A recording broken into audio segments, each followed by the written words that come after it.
हाय, I'm Avani Arya और आप देख रहे हैं नागपुर न्यूज बुलेटिन। आइए नजर डालते हैं दिन भर की कुछ खबरों पर। नागपुर में सीबीआई ने एक बड़ी कार्रवाई को अंजाम देते हुए इनकम टैक्स डिपार्टमेंट के 9 ऑफिसर्स को गिरफ्तार किया है। दरअसल एसएससी के एग्जाम में डमी कैंडिडेट के जरिए इनका इनकम टैक्स में सिलेक्शन हुआ था। पूरी जानकारी के मुताबिक सीबीआई ने इस मामले की जांच की और इस पूरे स्कैम का पर्दाफाश किया। दरअसल 2018 में सीबीआई को कंप्लेंट मिली थी जिसमें बताया गया था कि साल 2012 से लेकर 2014 के बीच हुई एसएससी के एग्जाम में डमी कैंडिडेट्स को बिठाकर ये लोग इनकम टैक्स डिपार्टमेंट में लगे हैं। इसमें करीब 12 लोगों के नाम मिले थे। इसके बाद इस मामले में इन्वेस्टिगेशन शुरू की गई। सभी 12 उम्मीदवारों के पेपर मांगे गए और इनके सिग्नेचर, राइटिंग और थंब इंप्रेशंस लिए गए। फॉरेंसिक इन्वेस्टिगेशन में पता चला कि 12 में से इन ऑफिसर्स की जगह पर कोई डमी उम्मीदवार एग्जाम देने बैठा था। इसके बाद सोमवार को सीबीआई ने 9 आरोपियों को गिरफ्तार कर लिया और मंगलवार 13 दिसंबर को सभी आरोपियों को सीबीआई की स्पेशल कोर्ट में पेश किया गया। कोर्ट ने सभी आरोपियों को 16 दिसंबर तक पुलिस हिरासत में रखने के ऑर्डर दिए हैं। समृद्धि एक्सप्रेसवे का नागपुर से शिरडी तक का पहला रूट शुरू हुए अभी 3 दिन भी नहीं हुए हैं। ऐसे में इस एक्सप्रेसवे पर एक्सीडेंट्स की खबरें सामने आ रही हैं। पहले रविवार को एक बंदर की एक्सीडेंट में मौत हुई और उसके बाद एक मर्सिडीज कार के एक्सीडेंट के बाद अब इसी रोड पर एक ट्रक सड़क के किनारे लगी हुई रेलिंग को तोड़ते हुए पलट गया।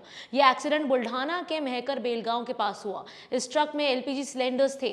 ट्रक पलटने के बाद सिलेंडर भी बिखरे हुए थे। इस एक्सीडेंट में ट्रक के पलटने से इसमें रखे सिलेंडर से भी बड़ा हादसा हो सकता था, लेकिन खैर ऐसा कुछ नहीं हुआ। इस एक्सीडेंट में किसी भी तरह का कोई भी लॉस ऑफ लाइफ नहीं हुआ है। इस दौरान हाईवे पुलिस भी मौके पर पहुंच गई थी। अगर आप भी अपनी गाड़ी को लीगल पार्किंग में पार्क करते हैं और बकायदा उसकी रसीद अपने पास रखते हैं तो ये खबर आपके लिए है। सरकारी ऑफिस के पार्किंग से बाइक चोरी होने के बाद जब बाइक की भरपाई देने की बात गाड़ी मालिक ने स्टैंड ओनर और यूनियन से कही तो उन्होंने इनकार कर दिया, जिसके बाद मालिक ने इसकी complaint district consumer grievance redressal commission में की। मंगलवार 13 दिसंबर को कमीशन ने पार्किंग मैनेजमेंट को ये ऑर्डर दिया कि वो चोरी हुई गाड़ी की नुकसान भरपाई करे। कंप्लेनेंट का नाम मनोज झा है। पूरी जानकारी के मुताबिक मनोज झा 31 अक्टूबर 2018 को अपने काम से कलेक्टर ऑफिस पहुंचे थे।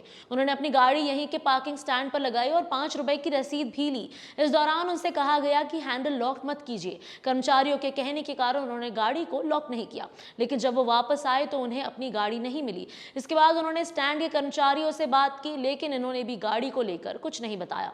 तो मनोज झा समझ गए कि उनकी गाड़ी चोरी हो चुकी है। इसके बाद उन्होंने सदर पुलिस स्टेशन में कंप्लेंट दर्ज करवाई। इसके साथ ही उन्होंने कंज्यूमर फोरम में भी कंप्लेन की। उन्होंने अपनी कंप्लेन में कहा कि पार्किंग के पैसे उन्होंने दिए तो गाड़ी की जिम्मेदारी भी पार्किंग मैनेजमेंट की होनी चाहिए और गाड़ी के नुकसान भरपाई के 40,000 रुपए देने चाहिए, लेकिन पार्किंग मैनेजमेंट ने गाड़ी की भरपाई करने से मना कर दिया। दोनों की बात कमीशन ने सुनी और मैनेजमेंट को नुकसान भरपाई देने के ऑर्डर दिए। मंगलवार 13 दिसंबर को नागपुर यूनिवर्सिटी के स्टूडेंट्स को पोस्ट ग्रेजुएट हॉस्टल और फार्मेसी हॉस्टल को खाली करने के ऑर्डर वाइस चांसलर ने दिए थे, जिसके बाद अब इस डिसीजन पर स्टूडेंट्स ने नाराजगी जताई है। दरअसल हॉस्टल को 25 दिसंबर से 9 जनवरी के बीच खाली रखने का ऑर्डर दिया गया है, क्योंकि आने वाले दिनों में नेशनल लेवल का प्रोग्राम इंडिया साइंस कांग्रेस होने वाला है। इनमें शामिल होने वाले पार्टिसिपेंट्स को हॉस्टल के रूम्स में ठहराया जाएगा, इसीलिए ये हॉस्टल्स खाली कराए जा रहे हैं। जब से यूनिवर्सिटी ने ये ऑर्डर दिया है तभी से मांग की जा रही है कि यूनिवर्सिटी अपना ये ऑर्डर रिजेक्ट करे। इसके साथ ही स्टूडेंट एसोसिएशन और कुछ पॉलिटिकल पार्टीज ने भी हॉस्टल खाली कराने के ऑर्डर को वापस लेने की मांग की है और नहीं करने पर प्रोटेस्ट की धमकी भी दी है। मंगलवार 13 दिसंबर की रात को सिविल लाइंस के जापानी गार्डन चौक पर एक कार ने 2 मोटरसाइकिल्स को टक्कर मार दी। बताया जा रहा है कि ये टक्कर इतनी डेंजरस थी कि एक बाइक कार के सामने के हिस्से में फंस गई और कार ड्राइवर पकड़े जाने के डर से उस मोटरसाइकिल को घसीटते हुए करीब 1 किलोमीटर तक ले गया।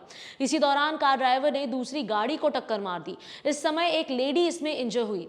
एक्सीडेंट होते ही कार ड्राइवर कार छोड़कर फरार हो गया। दोनों इंजर्ड लोगों को हॉस्पिटल में एडमिट किया गया है। इस मामले में सदर पुलिस एक्सीडेंट से जुड़ी आगे की इन्वेस्टिगेशन कर रही है। इस वीडियो के प्रोड्यूसर हैं विक्रांत चांडेलिया, स्क्रिप्ट लिखी है शमानंद तायडे ने और कैमरा के पीछे हैं अनुराग राउत। आज के लिए इतना ही। कल फिर मिलेंगे नई न्यूज बुलेटिन के साथ। Nation next news hub for new India.